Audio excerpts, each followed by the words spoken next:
just want to say, this show's probably going to be really good. And it really set up what's going to happen. It set up its plot. Unlike Fuku, who hasn't truly set up his plot yet, this show basically said, hey, this is what this show is going to be. And I loved it. I loved it. And we'll get to that just in a second. I just really want to start with Makabe here in the first few topics we talk about. And that is the very beginning. So Makabe is just losing his mind over this whole pig's foot thing, like we probably, anticipated. And he's in classroom and he's chosen to read, but his mind's so lost, he's just spacing out. And we have him to start crying, right? He starts crying. And the man catches himself, because everyone knows girls love sensitive guys, but that's just not who we are at nature, at least whenever other people are around, I guess. Now, he catches himself, and when he's talking about the paragraph, he's referring to the paragraph in this sequence. He's just kind of like, I'm just so moved by this. And the girl's like, oh, he's just so sensitive. And I'm just like, oh, hell no. Hell no. Dude, like that was, he's good. He's clever. He's inexperienced. We see that he's very inexperienced in this episode, but he's clever. He's clever. Now, other than that, though, we have the fact, a little bit of background information, right? And the fact that Makabe was actually trained by his grandfather. He moved with his grandfather, and he trained him, and that's how he got in shape. Because his grandfather looks like he runs a dojo or something. Because you saw the clothes he's wearing, and he had like the headband or did karate. I don't know what he did, but it seems as if he did something like that, So now let's dive towards the middle of the plot. Let's start, the main plot point here. Let's dive right into that. So the maid, Aki's right-hand girl, she decides to join Makabe. She knows that he's Bigfoot, don't know how, but she decides to join Makabe. And she's like, are you trying to hurt Aki? And she has that knife. It's kind of like, this woman's about to kill this man.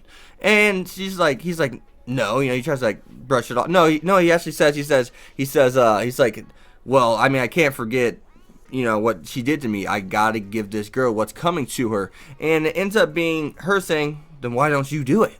I'm just kind of like, what the hell did she just say? What did she say? Why don't you do it? I was like, oh shit. I was like, whoa, oh shit. I mean, you can only imagine. Well, because Makabe, for instance, he calls her Cinderella. And that's just how she gets treated, like how Aki treats her. Aki treats her like a piece of shit. Aki thinks she's all that in a bag of chips. Even the other rich girls that hang out with Aki, she treats like she's head and shoulders above them, right? We see that. And it's just kind of like, you know what? Aki does deserve what's coming to her. You know what? Was it Fatubu? Is that her name? Fatubu? Or Fatube? I can't remember. The class representative girl, that's best girl. That's best girl right now. Given I don't think things will go that way, but there was a chance. We saw some romantic undertones from her, obviously, but on a deeper level of just like liking him, because that's really one of his only two true friends. It's one of Makabe's only two true friends. Given that one girl kind of looks like a guy, and yes, I'm sorry, but I said it. But Fatubu is definitely the other one that most definitely is his friend. You can tell like they're cool. Does he realize they're friends? No, but there's definitely a friendship there. So, other than that, I want to talk about his romantic moves after the whole lunch thing. I want to talk about that. So we have him following Cinderella, quote unquote, back to Aki while we're delivering her food. And the romantic move whenever he like put his juice box up to her or whatever, he's like, I would hope that you would rely on me sometimes. And I'm just kind of like, okay, well played. But then my boy, Makabe's getting all this stuff out of a manga. He's reading a romantic manga. I'm just kind of like, whatever works. I mean, whatever works, man. Whatever works, right? Whatever gets the job done, because what he did definitely did work. But Aki definitely, regathered herself at the end of this episode, and you see how she's playing games with him, and how he's just traveling over the school, finding these notes, and all of a sudden he goes back to the window, and she's standing there and says, "I decline." It's weird. It's weird because she's like, "Thanks," and all this stuff, being nice to him after he asked her out and whatever. And I'm just kind of like, whoa.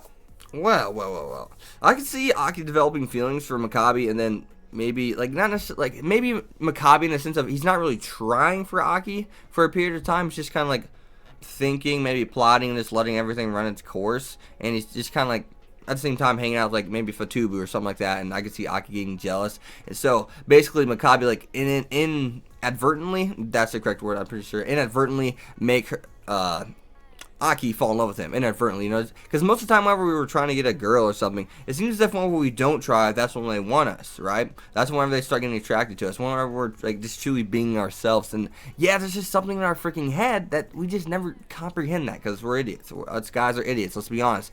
If you're an idiot, leave down in the comment section below, because I think we all are. Now, he actually joins the beauty community, and whenever I saw, I was like, the beautification committee, excuse me. And I saw Aki was in there. I was like, oh my god, this girl is something else. Like, quote James Hansen, I came here for the tsundere, and, well, she seemed to be more than a tsundere. She seemed to be, well, a bitch. That's what James Hansen said. I was like, yeah? She's a little bit more than a tsundere, huh? But other than that, guys, I thought it was a great episode. I really have nothing else to say. I'm looking forward to episode 3. For some reason, there's just so many good shows. I don't want to say great shows. Like, spring anime of last year had the ReZero, you had the My Hero Academia, Cabanera, stuff like that. But I don't think these shows are, like, on ReZero and, like, My Hero Academia level, per se. But I think they're just all solid shows. They're all just really, they're above C pluses. They're like B's. They're at least B's. Then you have, like, My Hero Academia who are like the B pluses, and the ReZero who are like the A's. And, or the A's, and My Hero Academia being the, you know, A minuses, and you have the, you know, these shows being like B pluses. But, like, they're good, solid shows. And that is really what I'm trying to say here. But they're not nothing over the top, and or I guess I don't want to say special. They're nothing special. That's probably really, you know, the best way. But they're nothing special, at least not yet. But they're solid, good shows. They're shows that definitely can transcend into being something really good, like even great, not good, but great. You know, they can go from that B to like A minus range, I feel. But there's definitely good shows, and I think there's a, from like judging from last year, I don't think there was a season that had this many good shows. I mean, Masamune, I think Fuku's gonna be good. Tales of Astoria, I think it had the best start, hands down. I think Tales of Astoria had the best start for the season. Konosuba, and what else? I can't even remember what else I'm watching actually. Yeah, that's really all the shows I've seen so far. Blue Exorcist, yes, how in the hell did I forget Blue Exorcist? Oh my god, that's probably gonna be anime of the season, for God's sake. But yeah, guys, as always, you've been Hex. Be sure to leave a like, comment, subscribe, follow me on Twitter X25, and I'll see you guys next time. Peace. And Maccabi and Cinderella for the motherfucking win. Don't you forget that she gave him that email. Peace.